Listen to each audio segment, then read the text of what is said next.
23 तारीख को कुछ क्वेश्चन दिया गया था और उसमें बहुत बच्चों को डाउट है, तो मैंने सोचा कि इसका वीडियो सॉल्यूशन में रिलीज कर दूं। तो चलो मैं इसको बना रहा हूं। देखो, तुमसे क्या बोला गया है जी? तुमसे बोला गया है कि एक चार्ज यहाँ दिया हुआ है 2Q, जो कि क्या है, निगेटिव चार्ज है, और दूसरा चार्ज है Q, जो कि क्या है, पॉजिटिव चार्ज है। और हमसे बोला गया है कि एक थर्ड चार्ज कैपिटल Q को कहाँ पर रखा जाए ताकि ये क्या रहे, इक्विलिब्रियम में रहे। इतना तो पक्का है ना कि इस -Q का इलेक्ट्रिक फील्ड यहाँ पर किधर की तरफ होगा, लेफ्ट की तरफ, और +Q का भी लेफ्ट की तरफ। तो इलेक्ट्रिक फील्ड यहाँ तो जीरो होने वाला है नहीं, और जहाँ पर इलेक्ट्रिक फील्ड जीरो होगा वही पॉइंट इक्विलिब्रियम में होगा ना। उसी पॉइंट पे हम किसी चार्ज को रखेंगे तो नेट फोर्स क्या होगा, जीरो होगा। अब चलो अब लेफ्ट साइड की बात कर लेते हैं।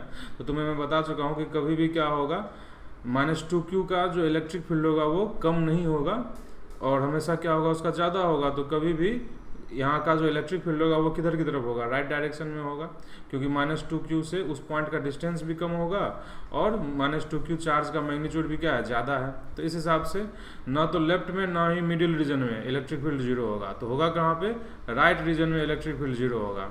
और राइट रीजन में इलेक्ट्रिक फील्ड जीरो होगा, और साथ में बताओ स्टार्टिंग में क्या होगा, इस स्मॉल क्यू के कारण इलेक्ट्रिक फील्ड का ग्राफ बनेगा, और बाद में क्या हो जाएगा, कुछ इस तरह से ग्राफ तुम लोग बना चुके हो, बताओ याद है तुम्हें? बताओ, +Q के कारण इलेक्ट्रिक फील्ड किधर की तरफ, राइट की तरफ, और -2Q के कारण लेफ्ट की तरफ।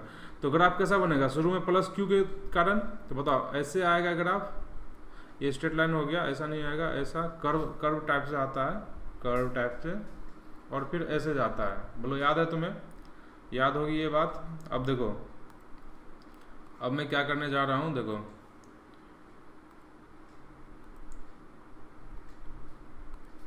अब तुम्हें पता है कि इस पॉइंट पर क्या होगा, इस पॉइंट पर इलेक्ट्रिक फील्ड क्या है, जीरो है। इस पॉइंट पर इलेक्ट्रिक फील्ड है तुम्हारा जीरो। अब अगर मैं यहाँ पर कोई चार्ज क्यों रख देता हूँ जो कि क्या बोला गया है, ये पॉजिटिव चार्ज है, तो ये भी क्या होगा, इक्विलिब्रियम में होगा, इस पर नेट फोर्स क्या होगा, जीरो होगा। अब देखो यहाँ पर इलेक्ट्रिक फील्ड इसके लेफ्ट में, इस चार्ज के लेफ्ट में इलेक्ट्रिक फील्ड किधर की तरफ होगा, तो यहाँ पर इलेक्ट्रिक फील्ड होगा राइट डायरेक्शन में। और अगर थोड़ा सा हम आगे चले जाएंगे, इस चार्ज से राइट हो जाएंगे, तो यहाँ पर इलेक्ट्रिक फील्ड किधर होगा, वो होगा लेफ्ट डायरेक्शन में। अब जरा देखो, अब जैसे ही ये चार्ज थोड़ा सा आगे गया, राइट गया, तो इस पर इलेक्ट्रिक फील्ड लेफ्ट की तरफ है, तो फोर्स किधर लगेगा, लेफ्ट की तरफ लगेगा, और ये वापस इक्विलिब्रियम पोजीशन की तरफ आ जाएगा। और अगर ये चार्ज लेफ्ट गया तो इलेक्ट्रिक फील्ड के कारण इस पर फोर्स लगेगा राइट डायरेक्शन में, और ये वापस अपने इक्विलिब्रियम पोजीशन की तरफ आएगा।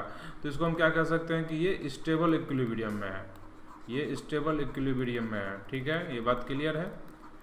अब देखो, अब हमसे बोला गया है कि what is the nature of equilibrium, ये तो पता चल गया। और हमसे बोला गया है कि वेयर मतलब कौन सा पॉइंट, तो बताओ कौन सा पॉइंट, वो पॉइंट जहाँ पे इलेक्ट्रिक फील्ड जीरो होगा। तो बताओ इलेक्ट्रिक फील्ड किसका, 2Q का, तो 2Q का इलेक्ट्रिक फील्ड, बताओ ये डिस्टेंस, इससे इसके बीच का डिस्टेंस कितना दिया है, ये L दिया है।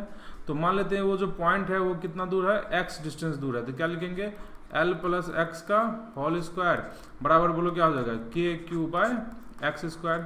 बताओ यहाँ से K और Q कैंसिल, यहाँ से बताओ कितना हो जाएगा, x को वहाँ भेज दो तो क्या हो जाएगा, √2x का स्क्वायर लिख सकते हैं क्या इसको, बिल्कुल।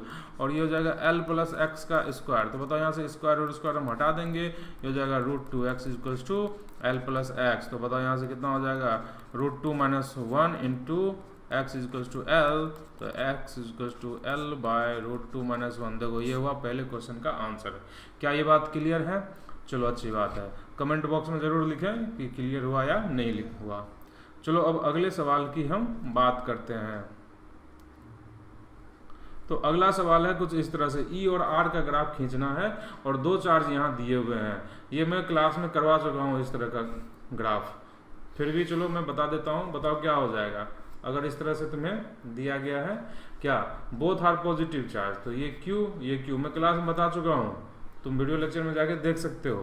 बताओ क्या हो जाएगा, इसका भी इलेक्ट्रिक फील्ड राइट होगा, और इसके कारण राइट वाले का इलेक्ट्रिक फील्ड लेफ्ट होगा। तो बताओ क्या होगा, शुरू में इसके कारण लेफ्ट में अगर हम इलेक्ट्रिक फील्ड बना रहे हैं तो शुरू में लेफ्ट वाले चार्ज का इलेक्ट्रिक फील्ड होगा, और बताओ क्या आ रहा है, इसका राइट आ रहा है ना इलेक्ट्रिक फील्ड, तो ग्राफ ऊपर होगा। और फिर यहाँ से ऐसे आया था ग्राफ, अगर तुम्हें याद हो ग्राफ ऐसे आया था। लेफ्ट के में इलेक्ट्रिक फील्ड बनाएंगे तो बताओ क्या होगा, इसका भी लेफ्ट है और दूसरे का भी लेफ्ट है, तो बताओ क्या हो जाएगा, इलेक्ट्रिक फील्ड ऐसा होगा, याद होगा अगर तुम्हें। और यहाँ इलेक्ट्रिक फील्ड राइट में क्या, दोनों का इलेक्ट्रिक फील्ड राइट है, तो बताओ क्या हो जाएगा, ग्राफ ऊपर बनेगा, ऐसा बनेगा। याद है, क्लियर है, चलो अच्छी बात है। तो ये हो गया पहले पार्ट का। दूसरे पार्ट का बताओ कैसा हो जाएगा। तो दूसरे पार्ट के लिए बोथ आर निगेटिव, तो बोथ आर निगेटिव में क्या हो जाएगा, सिंपल सा है, both are negative, minus q ये भी है और ये भी माइनस क्यू है। बताओ यहाँ पर एक के कारण राइट होगा, दूसरे कारण भी राइट होगा, तो बताओ ग्राफ कैसा हो जाएगा, ऐसा। बताओ यहाँ पे दोनों के कारण क्या होगा, लेफ्ट होगा, तो बताओ ग्राफ कैसा हो जाएगा, ऐसा। और यहाँ बताओ अभी जब इसके नज़दीक है तो इसके हिसाब से बनेगा, इसके नज़दीक है तो इसके हिसाब से बनेगा, तो बताओ क्या हो जाएगा, इसके कारण क्या है, लेफ्ट है, तो बताओ कितना हो जाएगा, ऐसे। और जब राइट वाले के नज़दीक रहेंगे तो उसके हिसाब से बनेगा, तो वो उसका इलेक्ट्रिक फील्ड किधर है, राइट है, तो ऐसे होगा। चलो थर्ड नंबर की बात कर लेते हैं। ये सब क्लास में हो चुका है, ये सब तुम्हारे क्लास में हो चुका है। और बताओ एक दिया है Q, एक दिया है माइनस Q, बताओ क्या हो जाएगा, एक के कारण राइट, मतलब माइनस Q के कारण राइट होगा और प्लस Q के कारण लेफ्ट होगा। और हमेशा प्लस Q का इलेक्ट्रिक फील्ड ज़्यादा होगा क्योंकि इसका डिस्टेंस क्या है, कम है। तो बताओ लेफ्ट वाला इलेक्ट्रिक फील्ड ज़्यादा होगा, तो ग्राफ ऐसा। यहाँ पर क्या होगा, राइट डायरेक्शन में माइनस Q का इलेक्ट्रिक फील्ड लेफ्ट होगा, प्लस Q का राइट होगा, लेकिन माइनस Q का जो इलेक्ट्रिक फील्ड है वो हमेशा ज़्यादा होगा, तो लेफ्ट की तरफ का इलेक्ट्रिक फील्ड हमेशा ज़्यादा होगा। और लेफ्ट का इलेक्ट्रिक फील्ड ज़्यादा होने से बताओ क्या हो जाएगा, लेफ्ट का इलेक्ट्रिक फील्ड ज़्यादा होने से बोलो क्या हो जाएगा, ग्राफ हमारा कैसा बनेगा, ऐसा बनेगा। बताओ ये बात क्लियर है। और बताओ बीच की बात करें तो एक पॉजिटिव चार्ज के कारण राइट, नेगेटिव के कारण क्या हो जाएगा, वो भी राइट, तो बताओ ग्राफ कैसा हो जाएगा, ऐसा हो जाएगा। ये बात क्लियर है तुम लोगों को, तो कमेंट बॉक्स में जरूर लिखना कि क्लियर हो गया सर, ठीक है, चलो अच्छी बात है। अब देखो चौथा जो चार्ज है, चौथा जो क्वेश्चन है उसमें बोलो क्या बोल रहा है, उसमें बोल रहा है कि एक चार्ज है तुम्हारा निगेटिव है माइनस Q और दूसरा चार्ज क्या है, पॉजिटिव है प्लस Q। बताओ क्या हो जाएगा। यहाँ की बात करें तो लेफ्ट वाले का इलेक्ट्रिक फील्ड किधर की तरफ हो जाएगा, अरे राइट डायरेक्शन में हो जाएगा नेगेटिव चार्ज का, और ये पॉजिटिव चार्ज का हो जाएगा लेफ्ट की तरफ, लेकिन नेगेटिव का इलेक्ट्रिक फील्ड हमेशा क्या होगा, ज़्यादा होगा, मतलब राइट डायरेक्शन का इलेक्ट्रिक फील्ड हमेशा ज़्यादा होगा। तो बताओ कैसा हो जाएगा, ग्राफ ऐसा बनेगा। और बताओ यहाँ पे क्या हो जाएगा, निगेटिव का लेफ्ट और पॉजिटिव का भी लेफ्ट, तो बताओ क्या हो जाएगा, ग्राफ कुछ ऐसा बनेगा। बोलो ये बात क्लियर है ये सब। और बताओ पॉजिटिव का राइट और निगेटिव का लेफ्ट होगा, बात सही है, लेकिन पॉजिटिव वाले का इलेक्ट्रिक फील्ड हमेशा ज़्यादा होगा, क्यों, क्योंकि ये हमेशा क्या है, उन पॉइंट्स के नज़दीक है, तो इलेक्ट्रिक फील्ड हमेशा ज़्यादा होगा, तो ग्राफ कुछ ऐसा बनेगा। क्लियर है सब, चलो अच्छी बात है। अगला क्वेश्चन ट्राई करते हैं हम लोग। अब इस क्वेश्चन को देखा जाए तो इस क्वेश्चन में क्या बोला गया है कि एक डायल है और उस डायल में बोलो क्या किया गया है कि सारे जहाँ पे नंबर्स होते हैं वहाँ पे चार्जेस रख दिए गए हैं। और कैसे कैसे चार्जेस रखे गए हैं, तो जहाँ पे 12 लिखा होगा वहाँ -12Q, जहाँ पे 1 होता है वहाँ -1Q, जहाँ 2 होता है वहाँ -2Q, जहाँ 3 होता है वहाँ -3Q। तो बताओ इस तरह से जो चार्जेस रखे गए हैं, तो इसमें बोला गया है कि सेंटर पे इलेक्ट्रिक फील्ड निकालने के लिए।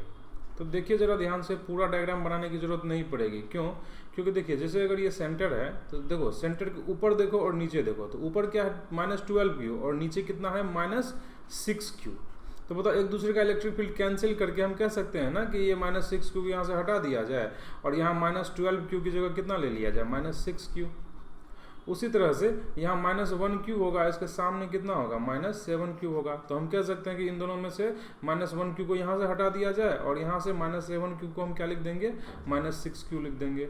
तो कुल मिला के बात ये है कि फाइनल अपना जो क्वेश्चन बन रहा है वो कैसा बन रहा है कि ये डायल है और यहाँ पर देखिए यहाँ हम लिखेंगे -6Q और उसी तरह से ये गलत हो गया, 6Q होगा यहाँ पे 6Q। उसी तरह से यहाँ -6Q और यहाँ -6Q, यहाँ -6Q, यहाँ -6Q, कितने चार्जेस टोटल 6 चार्जेस, 1 2 3 4 5 6। और देखिए सेंटर पे इलेक्ट्रिक फील्ड की बात हो रही है, तो सेंटर पे इलेक्ट्रिक फील्ड की अगर हम बात करें तो बताइए क्या हो जाएगा। क्लियर सी बात है, क्या क्लियर बात है कि इलेक्ट्रिक फील्ड जो होगा यहाँ पर देखिए इसके कारण इधर की तरफ होगा और इस -6Q के कारण इस तरह से ऊपर होगा। अच्छा नेट इन दोनों का क्या होगा, इन दोनों के बिल्कुल बीचों बीच होगा, बिल्कुल मिडिल से निकलेगा रिजल्टेंट। और बताइए इन दोनों के बीच में कौन है, ये है 12, यहाँ बचता है 12 और यहाँ बचता है 7। बताइए 7 और 12 के एग्जैक्टली बीच में क्या पाया जाएगा? तो एग्जैक्टली बीच में हमें मिलेगा क्या बताइए? देखिए 7 2 9 इधर से होता है और इधर से 12 से 2 घटाएंगे तो क्या होगा 10। तो 9 और 10 के बीच में बिल्कुल आएगा इसका रिजल्टेंट, या इस डायरेक्शन में। तो बताइए 9 और 10 के बीच में इन दोनों का रिजल्टेंट आया। अब बात कर लेते हैं किसकी, जो चार्ज कहाँ पर है, कहाँ पर 8 पे है, और जो चार्ज है कहाँ पर 11 पे। इन दोनों का भी क्या होगा, रिजल्टेंट बिल्कुल इसी डायरेक्शन में आएगा। और कितने पे आएगा, 9:30 पे आएगा, 9:30 पे आएगा। और जो 9 पे है चार्ज और जो 10 पे है चार्ज, इन दोनों का भी रिजल्टेंट किधर आएगा, 9:30 की तरफ आएगा। तो इसका मतलब ये हुआ कि सबका रिजल्टेंट मिला के कितना आएगा फाइनली, 9:30 की तरफ आएगा। तो हम कह सकते हैं कि 9:30 पे क्या होगा, 9:30 पे क्या होगा कि आवर वाला जो सुई है या नीडल है वो नेट इलेक्ट्रिक फील्ड के डायरेक्शन में होगा। क्या ये बात क्लियर है? तो चलिए अब हम अगले क्वेश्चन की तरफ चलते हैं। बताइए इस क्वेश्चन में क्या बोला गया है कि ओरिजिन पे चार्ज रख दिया गया कितना, 10⁻⁻9 कूलम। और दूसरा पॉइंट एक है 200, यहाँ पर कितना चार्ज रख दिया गया है, यहाँ क्यू चार्ज है 200 पॉइंट पर। और हमसे बोला गया है कोई पॉइंट कितना है 311, इस पॉइंट पर जो इलेक्ट्रिक फील्ड का एक्स कंपोनेंट है वो क्या है, 0 है। तो चलिए देखते हैं कि सबसे पहले हमको क्या करना पड़ेगा, ये वेक्टर निकालना होता है चार्ज से। इसको चलिए मैं R2 वेक्टर लिख देता हूँ, इसको R2 वेक्टर। और ये चार्ज से इस पॉइंट का डिस्टेंस जहाँ पे इलेक्ट्रिक फील्ड चाहिए उसको इधर से हम 10⁻⁹ कूलम से R1 वेक्टर लिख देते हैं। तो चलिए सबसे पहले R1 वेक्टर की बात कर लेते हैं, वो कितना हो जाएगा। तो R1 वेक्टर हो जाएगा कितना, 3 में से 0, 1 में से 0 और 1 में से 0 घटाएंगे तो ये हो जाएगा 3i cap plus j cap plus k cap. और R2 वेक्टर बताइए कितना हो जाएगा, तो R2 हो जाएगा, इसमें से इसको घटाएंगे, बताइए कितना हो जाएगा 3 - 2, तो ये हो जाएगा i cap plus j cap plus k cap. अब नेट इलेक्ट्रिक फील्ड की बात करते हैं, तो एक काम किया जाए, वेक्टर फॉर्म में इलेक्ट्रिक फील्ड लिख के और हम एक्स कंपोनेंट को क्या कर लेंगे, 0 कर लेंगे। तो वेक्टर फॉर्म में इलेक्ट्रिक फील्ड क्या हो जाएगा, तो सबसे पहले इलेक्ट्रिक फील्ड की बात कर लेते हैं, नेट इलेक्ट्रिक फील्ड। तो net electric field vector form में हो जाएगा Q1 vector R1 bye R1 का Q plus vector KQ2 R2 vector by R2 का Q। तो बताओ यहाँ से क्या हो जाएगा, K कॉमन आ जाएगा। और अब बताइए Q1 की वैल्यू 10⁻⁹ R1 वेक्टर का जो वैल्यू है वो कितना है, 3i cap plus j cap plus k cap, बोलिए यही है, बाय R1 का Q। तो R1 का मैग्नीट्यूड कितना हो जाएगा, √9 + 1 + 1 11। तो 11 तो वो तो हो गया √11, और तो √11 का मतलब पावर 1/2, और उस पर पावर कितना दिया है 3, तो ये हो जाएगा 3/2। और बताइए यहाँ पर क्या हो जाएगा, प्लस Q की वैल्यू मैं Q ही रखूंगा, Q2 की वैल्यू। और बताइए R2 वेक्टर कितना दिया हुआ है, वो है i cap plus j cap plus k cap is divided by, ये जो डिस्टेंस होगा बताइए कितना हो जाएगा, √3, मतलब 3 पर पावर 3/2। बताइए ये हो गया। अब इसका x कंपोनेंट कितना होगा इलेक्ट्रिक फील्ड का, 0 होगा।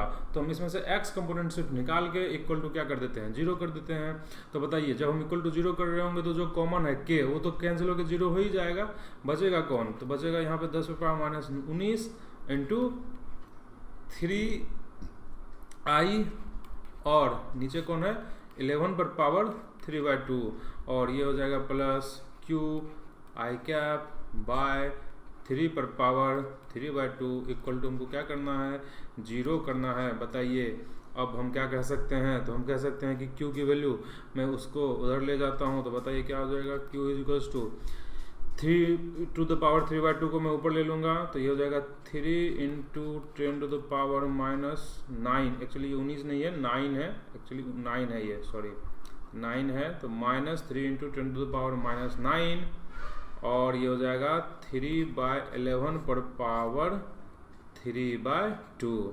तो ये हो गया इलेक्ट्रिक फील्ड, कहाँ पर हो गया इलेक्ट्रिक फील्ड, ये उस पॉइंट का तो ये हो गया अपना चार्ज Q का वैल्यू, यही हमें क्या करना था, निकालना था, calculate the value of Q। उसके बाद बोला गया कि क्या y कंपोनेंट में भी इलेक्ट्रिक फील्ड होगा या नहीं होगा, वो कैलकुलेट करना है। तो ये अब आसान है, आप इसे कर सकते हैं, बहुत ही ईजी है। तो वाई क्यू का वैल्यू पुट करें और देखें कि जे कैप वाला इलेक्ट्रिक फील्ड का नेट वैल्यू क्या आ रहा है, क्या वो 0 आ रहा है या नहीं आ रहा है। आप इसको कैलकुलेट कर सकते हैं। तो चलिए अगले क्वेश्चन की तरफ हम लोग प्रोसीड करते हैं। अब देखिए इसमें बोला गया है इस चार्ज को क्या किया गया अचानक से। चलिए इस क्वेश्चन में देखते हैं क्या हो रहा है। इसमें क्या हो रहा है कि इस बॉडी को अचानक से चार्ज दिया गया है, सडन चार्ज, धीरे धीरे नहीं इसको चार्ज दिया गया, इसको सडन चार्ज क्यों दिया गया। तो अचानक से जब चार्ज देंगे तो ये अचानक से इस पर फोर्स लगेगा और उस फोर्स के कारण इसको एक झटका लगेगा और ये क्या करेगा, ऊपर जाएगा, ऊपर जाकर और क्या करेगा, कहीं ना कहीं रुकेगा, ऊपर जाकर कहीं ना कहीं रुकेगा। तो कहाँ रुकेगा यही हमसे पूछा गया है। तो मान लेते हैं कि कहीं ये जाके इस जगह पर रुकता है। तो अगर ये इस जगह पर रुकता है तो हमसे पूछा गया है it is released from position shown in the figure, find the maximum angle पूछा गया कि जहाँ जाके ये रुकेगा। तो हमें क्या करना पड़ेगा, यहाँ पे हम लगा सकते हैं मैकेनिकल एनर्जी कंजर्वेशन या वर्क एनर्जी थ्योरम, दोनों ही लगा सकते हैं। तो बता दीजिए क्या हो जाएगा। यहाँ पर जिस पे फोर्स लग रहा होगा वो फोर्स की वैल्यू हो जाएगी QE और ये हमेशा राइट डायरेक्शन में लगेगा। तो बताइए अगर मैं इसको क्या ले लेता हूँ, L ले लेता हूँ, तो ये डिस्टेंस हो जाएगा L sin थीटा। तो work done, total work done बराबर चेंज इन काइनेटिक एनर्जी, बताइए यही होता है। तो टोटल वर्क में कौन कौन आएगा, एक तो वर्क डन बाय ग्रेविटी आएगा और एक वर्क डन बाय किसके द्वारा आएगा, इलेक्ट्रोस्टैटिक फोर्स के द्वारा। तो इलेक्ट्रोस्टैटिक फोर्स के द्वारा वर्क डन क्या हो जाएगा, फोर्स इनटू डिस्प्लेसमेंट, उस डायरेक्शन में इलेक्ट्रोस्टैटिक फोर्स के डायरेक्शन में डिस्प्लेसमेंट कितना L sin theta minus mg into, अच्छा ये कितना ऊपर गया है, तो ये देखिए mg नीचे लगता है और गया है ऊपर, कितना ऊपर, तो देखिए टोटल ये डिस्टेंस यहाँ से यहाँ तक था L, और बताइए ये डिस्टेंस कितना हो जाएगा, ये हो जाएगा L cos थीटा, ये हो जाएगा L cos थीटा, तो ये हो जाएगा L minus L cos theta, L minus L cos theta. तो बताइए कितना हो जाएगा L minus L cos theta. तो ये हो गया टोटल वर्क डन। इसी को हम लिखेंगे चेंज इन काइनेटिक एनर्जी, जो कि कितना है, 0 है, क्योंकि जहाँ जाके वो रुकेगा वहाँ काइनेटिक एनर्जी 0 और जहाँ से चला था वहाँ भी काइनेटिक एनर्जी 0। तो बताइए यहाँ से L कॉमन निकल के कट गया तो हम लिखेंगे QE sin theta is equals to, यहाँ पे हो जाएगा mg 1 माइनस cos थीटा। तो हमें चाहिए क्या, हमें चाहिए था एंगल। तो चलिए हम क्या कर लें, एंगल निकाल लें। तो एंगल निकालने के लिए बोलो क्या करना चाहिए, तो चलिए देखा जाए हम यहाँ से साइन थीटा को, अब हमें क्या निकालना है, एंगल। तो अब एंगल निकालने के लिए क्या किया जाना चाहिए, चलिए भाई देखते हैं।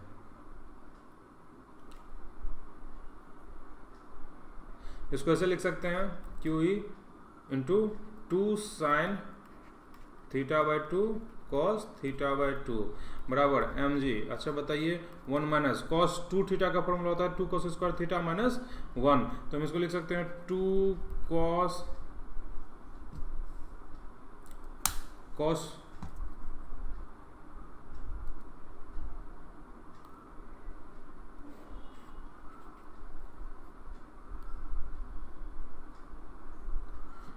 2 थीटा का फॉर्मूला होता है 1 माइनस 2 साइन स्क्वायर थीटा। तो हम क्या लिख सकते हैं 1 minus 2 sine square theta by 2, क्योंकि यहाँ पे थीटा दिया हुआ है।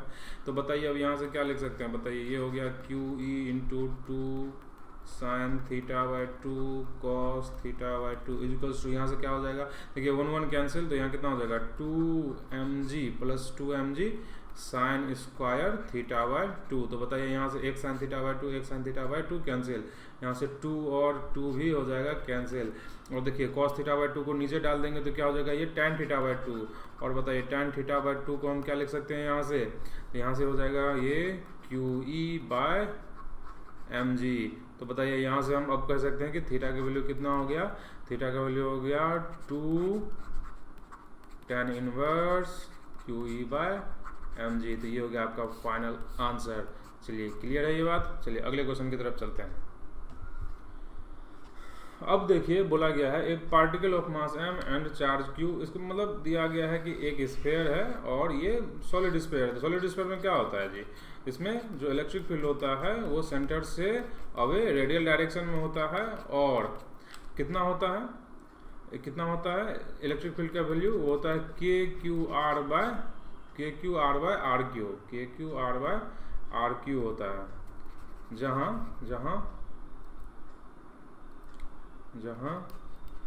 आर क्या होता है सेंटर से डिस्टेंस, और कैपिटल आर क्या है उसका रेडियस।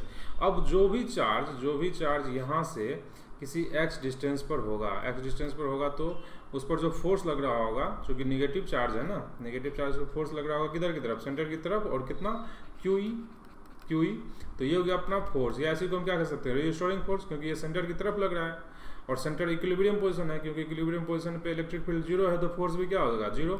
तो फोर्स कितना हो गया उस पर सेंटर की तरफ, तो Q इंटू ई, तो Q इंटू ई, तो ई कितना है KQ R/RQ। और देखिए यहाँ पर R की जगह हम यहाँ क्या पुट करेंगे, x पुट करेंगे। तो क्या ये restoring force directly proportional to x आया क्या, बिल्कुल आया। और अगर ऐसा आ गया तो ओमेगा हम क्या ले सकते हैं √100K/m। तो बताइए क्या हो जाएगा Q इंटू KQ/RQ और बाय m। तो ये हो गया एंगुलर फ्रीक्वेंसी, ठीक है। तो फ्रीक्वेंसी क्या हो जाएगा, फ्रीक्वेंसी हो जाएगा ω/2π। आप इसको पुट कर लें, आंसर आ जाएगा। तो चलिए इस तरह से ये आंसर रहा। तो देखिए जो भी क्वेश्चन आपको असाइनमेंट में दिया गया था 23 तारीख को, ये सब उसका सॉल्यूशन है। तो आप इसको नोट कर लें, जिन्होंने नहीं किया अभी तक, और जिन्होंने कर लिया है तो अच्छी बात है। आगे बनाते रहें क्वेश्चंस, और अच्छे बुक से अब क्वेश्चंस बनाएं और अगले साल के लिए तैयार हो जाएं। चलिए थैंक यू और